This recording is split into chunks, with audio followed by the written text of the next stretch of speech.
All right, speaking of shenanigans, let's take a look at today's top talkers, folks. We now know who made the cut for the first primetime Republican presidential debate tomorrow. No big surprise who is on top here. Donald Trump, the Don, is on top. Jeb Bush, Scott Walker, Mike Huckabee, Ben Carson, Ted Cruz, Marco Rubio, Rand Paul, Chris Christie, and John Kasich. The 7 remaining candidates will appear in a separate debate earlier on Thursday on Fox News. The network said it picked the 10 primetime candidates based on certain recent national polls. The debate in Cleveland could prop up lagging campaigns because of the national exposure. And those 7 who will debate earlier, they may miss the boat for some donations and early endorsements.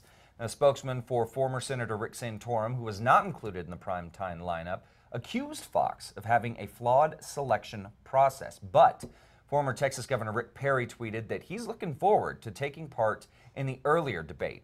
Now, I say shenanigans because of just the whirlpool. I don't even know how to describe it, that Donald Trump has been stirring up in this race for the GOP nomination. He is ahead by double digits in almost all the polls, the Fox News polls. He's not preparing for the debate. Nothing. He was in. He's just showing up. He was at the Women's British Open this past weekend because he owns the golf course overseas. So his preparation for it was to go watch golf, which I'm not so opposed. You love golf. But if you're going to run for the highest office in the nation, do a little bit of homework. I mean, I personally like people who do a little bit of homework, have a little bit of preparation. Now, he is saying, and he's very honest, that's, one of his trademarks, obviously. He's very honest, he's very upfront. He says, I'm not a debater, I'm not a politician. That's kind of what I think is propelling him so high in the polls. But it is going to be very interesting to see at a longer stretch. We don't know how in-depth these questions are going to get tomorrow night. But it's going to be interesting to see how he fares with a Jeb Bush, how he fares with, a Marco Rubio, how he fares with a Scott Walker, these people I just feel like when you're debating and you're talking to people, you have to have research to back up what you're saying, right?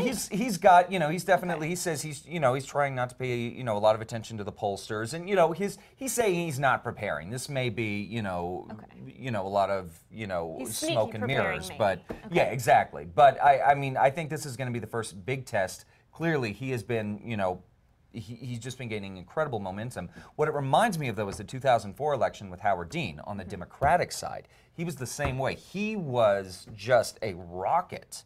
Then they get into the debates. They get into actually coming down to the specifics. The politics. And the politics, the policy. What is your policy? We still don't know a lot about his policy in depth. And that's where Howard Dean started to derail. So I'm curious to see what's going to happen after tomorrow night. And probably a lot of people talking about it Friday morning. Okay, well, we're going to continue with something that I think is shenanigans. High school student athletes in South Bend, Indiana will now be able to walk on the playing field even if they're only managing a D average in class. The school board voted Monday in favor of lowering the GPA requirement from a 2.0 down to a 1.5. The controversial policy brought in a big crowd, and while there were definitely several supporters of the new plan, there's no doubt that most folks who showed up to speak on the matter left the building very disappointed. One former high school athletic director says that 80 to 90% of his student athletes have a higher GPA than the grade average of the entire student body, but some kids are falling through the cracks, explaining that for some students, getting 5 C's and a C- is the best they can do. Some supporters of the change are mentioning that the GPA limits unfairly exclude students with learning disabilities, but most people who spoke on the matter said that letting athletes play their sports with a D average is simply unacceptable. In favor or not, the school board voted 5-2 to allow freshman athletes to meet just a 1.5 in order to play, and seniors must maintain a 2.0 to throw on a jersey. What do you think about that? It makes me very mad. Personally. Yeah, I mean, the grades when you're in an academic setting, I mean, the sports are secondary, especially if we're talking high school. It is called student athlete. Yeah, exactly.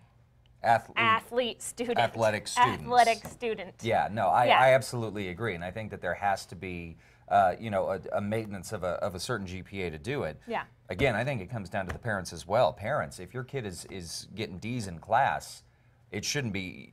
I mean, the school should back you up on it, but you are the first line of defense in saying nope. And I You're have not a going on little that bit of field. insight on, sports in school. I'll Right. tell you this much.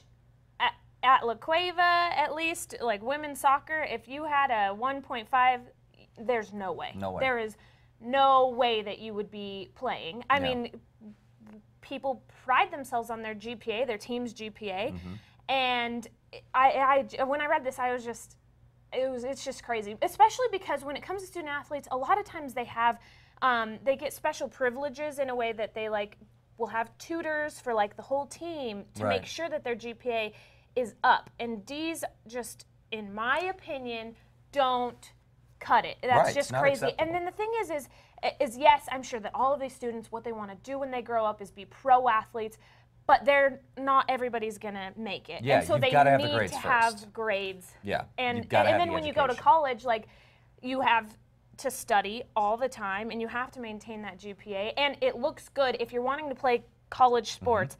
It's gonna look better if you have a better Absolutely. GPA. So Yeah. I thought this was crazy Yeah, it's when I read you're this. only doing harm to the students. I agree. You're only doing harm to the agree. students. All right, moving on, folks. Netflix has announced yesterday that it is now offering all employees unlimited paid parental leave. You heard me right. It applies to the first year after a child is born or adopted. Employees can return to work part-time or return to work full-time for a few months and then leave again. The company already has an unlimited policy for vacation and sick days, but Tuesday's announcement explicitly adds unlimited parental leave. A Netflix executive says the goal is to attract and retain the top talent. California-based streaming service is one of many tech companies offering progressive parental leave policies. New parents at Facebook, they could take 4 months off. In Apple, new moms get 14 weeks of paid leave, and their partners can take 6 weeks. Clearly, the United States, one of the leaders, the industrialized world, we lack in terms of parental leave, maternal leave, Across paternal the leave. world, we're one of the Across worst. the world. Yeah. So I think tech is definitely leading the way in terms of what they are doing to encourage parents to be there for that first year, that very formative year of the child's life, and having that extra time. Because you think about it, 6 weeks. This is something, especially for the mother, physically, psychologically, it is one of the biggest changes in their lives. So 6 weeks. Not a lot of time to recover from that. It's not that much time, no. Not a lot of and time. a year seems like a lot of time to me, but I think it would be nice to be able to have that year with your child. Yeah. But the unlimited thing, so you can come back for a few months, you Exactly. can take off for a bit. So if you find Okay. that you are needing more time at home, you Yeah. decide, I'm going to get back to work, I'm going to get back at it, or you could do it part-time. You try taking them to daycare and it just doesn't really It just work. doesn't Your kid's work, not quite ready exactly. for it. Exactly. Okay. So, I think that it's a very progressive step. Yeah. And hopefully, it bodes very well, and hopefully signals change in other avenues and in other industries here in the United States. Yeah. All right. Well, speaking of parenting, some dads will do anything for their children, and this dad went the permanent route by getting a One Direction tattoo. Roger Frazier and his 2 daughters are from Tennessee. They entered a local radio contest in Indy, and to win tickets, they had to dress Roger up as a big One Direction fan. As part of his strategy, he decided to get a permanent One Direction tattoo. The problem is, one of the contestant rules was that you have to be a permanent resident of Indiana, so they couldn't win because they're from Tennessee. After the contest sadly ended for them, Frazier said, quote, "It's a good memory for me and my daughters. I did it for them. It's going to stay with me forever," end quote. In the end, the 3 still made it to the concert in Indy by getting tickets from somebody else that they knew in town. Would you ever do this for Annalise? You love her so much. You would? Yeah, I probably would. I probably would. Gosh, that's so sweet. Yeah, I probably would. Anyway.